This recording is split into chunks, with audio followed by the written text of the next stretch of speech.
Em 1984, na Índia, numa cidade chamada Bhopal, um vazamento de gás gigantesco de uma companhia norte-americana, uma companhia química chamada Union Carbide.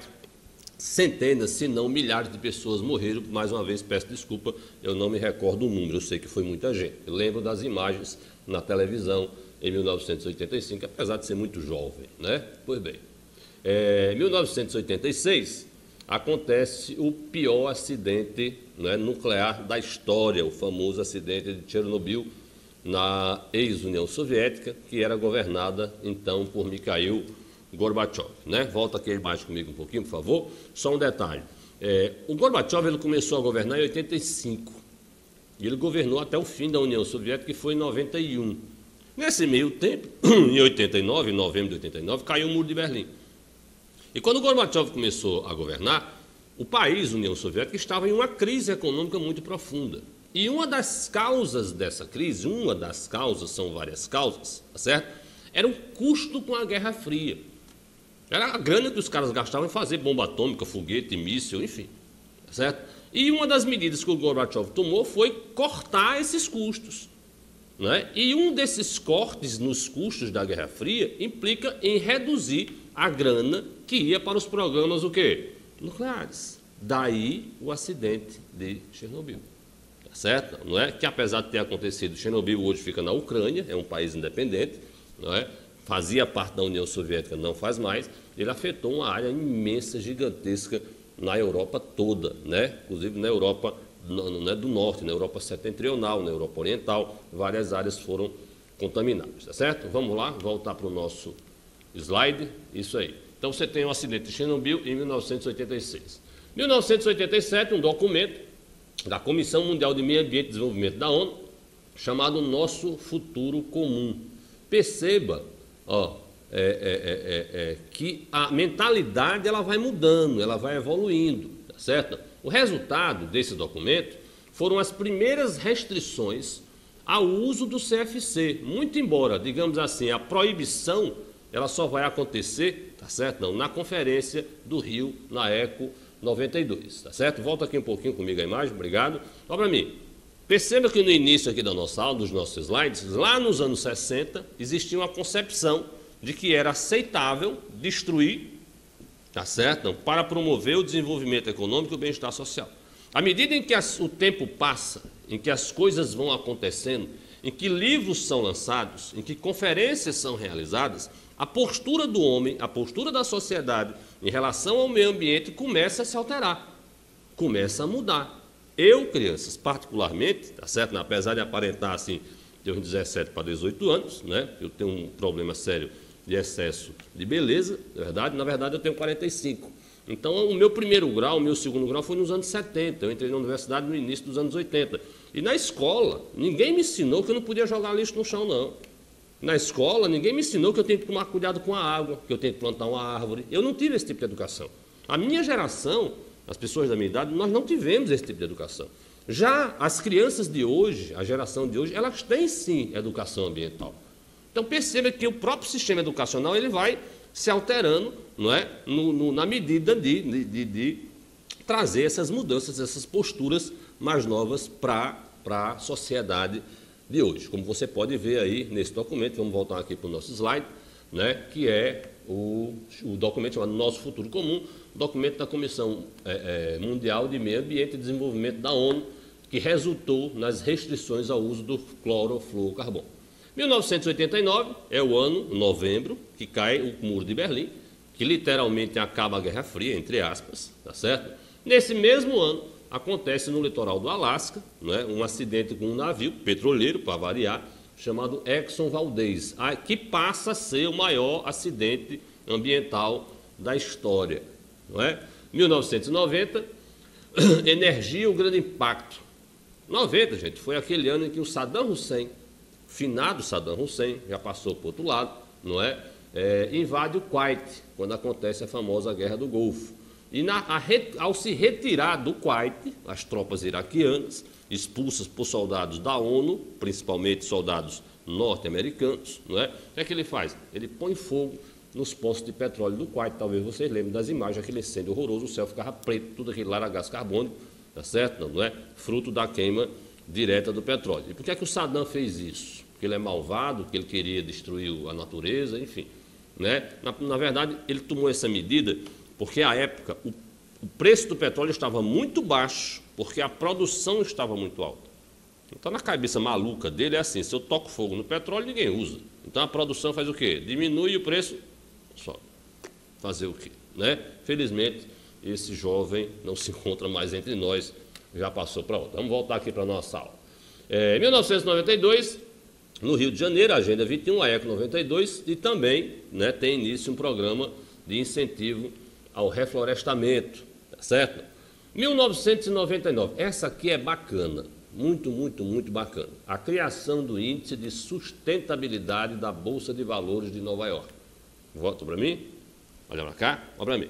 Posteriormente, alguns anos depois, vocês vão ver mais adiante, um índice como esse foi criado na Bovespa, aqui em São Paulo. Certo? Funciona mais ou menos assim, as empresas que vendem ações, elas recebem uma nota, suponha, de 0 a 10. Né? Então, aquelas empresas que a nota mais se aproximam de 10, elas são, digamos assim, ecologicamente responsáveis. E as empresas que mais se aproximam de 0 são ecologicamente menos responsáveis. Compreendeu agora? Então, uma organização, inclusive, eu acho, não tenho certeza, que é o Greenpeace, é quem dá essa nota a essas empresas. Compreendeu? E o Greenpeace tem uma independência grande. Você está percebendo? Não, né? É um organismo internacional, é uma ONG. Não é? Então, você atribui essa nota a essas empresas. O comprador das ações, tá certo? Não? Quando for comprar, ele vai decidir se vai comprar as ações de uma empresa que é ecologicamente o quê? Responsável ou ecologicamente irresponsável. É uma ideia muito bacana, a meu ver. Né? Não demorou muito, essa ideia também foi adotada no Brasil e, creio eu, tenho quase certeza que em outras bolsas de valores mundo afora. Legal? Vamos voltar aí para a nossa aulinha. Bom, em 2002 acontece a Rio+2, que foi em Durban, na África do Sul, que na verdade não tem nenhuma coisa assim, né, de excepcional. Foi mais ou menos um balanço das medidas tomadas na ECO 92, 10 anos antes. Daí o nome Rio+10. A conclusão, não é que o grande vilão da história era o consumo. Né? E que você deveria ter não apenas uma produção, mas também um consumo sustentável. Olha para mim. Ó, à medida em que você produz, há um estrago na natureza. Certo? Mas se você produz é porque tem quem compre. Então, cabe a mim, consumidor, não é, ter um consumo responsável. Evitar o desperdício. Não é? Para que você vai ter, por exemplo, em casa, 3, 4, 5 automóveis? Você só anda num. Não resolve o mesmo problema dos outros. Você está percebendo? É mais ou menos isso, né? Claro que o automóvel é brincadeira, né? Mas às vezes você não precisa ter 10 canetas, 2 resolve, né? Tá certo? Então, essa concepção não só da produção, mas também do consumo sustentável. Legal? Vamos voltar para a nossa aula. 2004, apenas para constar, isso não tem nada a ver, gente, com a atmosfera, viu? Vai acontecer na Indonésia um maremoto, que foi no mar. Quando é em terra, é terremoto. Certo? O nome dos dois é abalo sísmico. No mar, maremoto, em terra, terremoto. Em função disso, uma das consequências foi aquele tsunami horroroso que ceifou a vida, né, de mais de 150 mil pessoas em 2, 3 continentes, na Ásia, na África, né, na Oceania, em alguns países da Oceania, né, também aconteceram mortes em função desse tsunami. Tá certo? Em 2005, vem aí. Essa é muito importante, essa cai no vestibular, gente. Se liguem nessa aí, tá certo? A Conferência de Kyoto, né? E a principal medida é a redução da emissão de quê? Do CO2, como eu coloquei para vocês agora há pouco, tá certo? Mas também se criou, nessa conferência, os famosos créditos de carbono. E como é que funcionam os créditos de carbono? Olha para mim, vamos para cá. Preste atenção. É mais ou menos assim, deixa eu dar uma ideia bem básica para que você possa compreender. Suponha, cada país ele tem uma certa quantidade de carbono que ele pode emitir. Então, suponha que o Japão, né, tem, digamos assim, uma cota de 10. Mas o Japão, por alguma razão, emitiu 12. Então, ele emitiu 2 a mais. Né? Suponha que o Brasil tem uma cota de 5. E o Brasil, por alguma razão, só emitiu 3. Sobrou quantos? 2. Então, o que acontece? O Brasil vende esses 2 a quem? Ao Japão. Claro crianças, por favor, é uma venda virtual, não é real. Você não pode vender ar puro. Né? Quer dizer, o camarada não vai assim na Amazônia, pega um balão, enche de água, vai lá no Japão e joga na cabeça do japonês. Não é assim que funciona, né? É uma coisa virtual, apenas um pedaço de papel.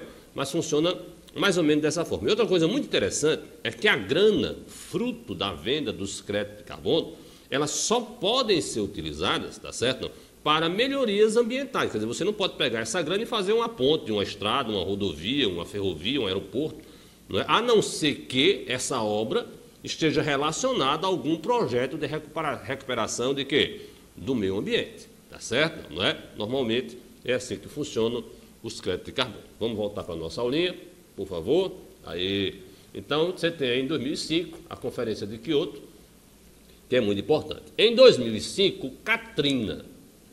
Gente, o Katrina foi aquele furacão que destruiu a cidade de New Orleans, de Nova Orleans, nos Estados Unidos. Mais ou menos, olha para cá, volta comigo aqui, por favor. Mais ou menos no mesmo ano, aqui no Brasil, no estado de Santa Catarina, aconteceu o furacão Catarina.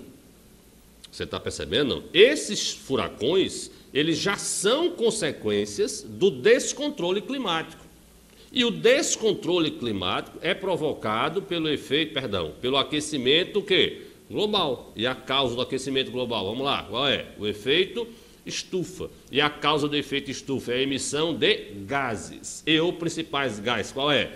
O CO2. Então veja que nós já temos consequências. Aqui em Natal, gente, agora, não é? Aqui no Rio Grande do Norte, no nosso dia a dia. Agora em Natal, durante o inverno, agora em junho, julho, né, houve noites aqui em Natal que fez 19 graus, 18 graus.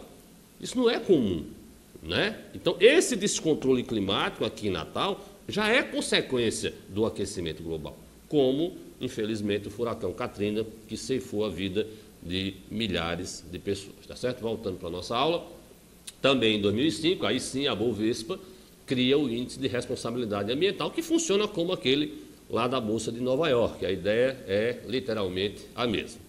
2007, né? Esse filme é fundamental que você assista, hoje é sexta, tenho certeza que todos vão passar hoje, amanhã e domingo estudando, não vão sair para lugar nenhum, tá certo? Então você pode ir na locadora e alugar esse filme. Al Gore, ele era o vice-presidente dos Estados Unidos quando era presidente o Bill Clinton, tá certo? E esse filme dele, que foi premiado, inclusive, chama-se Uma Verdade Inconveniente.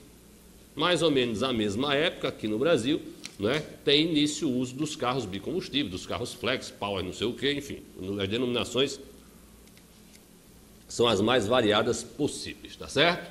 2009, ano passado, Conferência de Copenhagen, né, resultado nenhum, né? E hoje, tá certo? Não, alguns meses atrás, aquele acidente horroroso lá no Golfo do México, tá certo? E aí, para a gente finalizar, o problema da educação na questão ambiental. Volta para mim.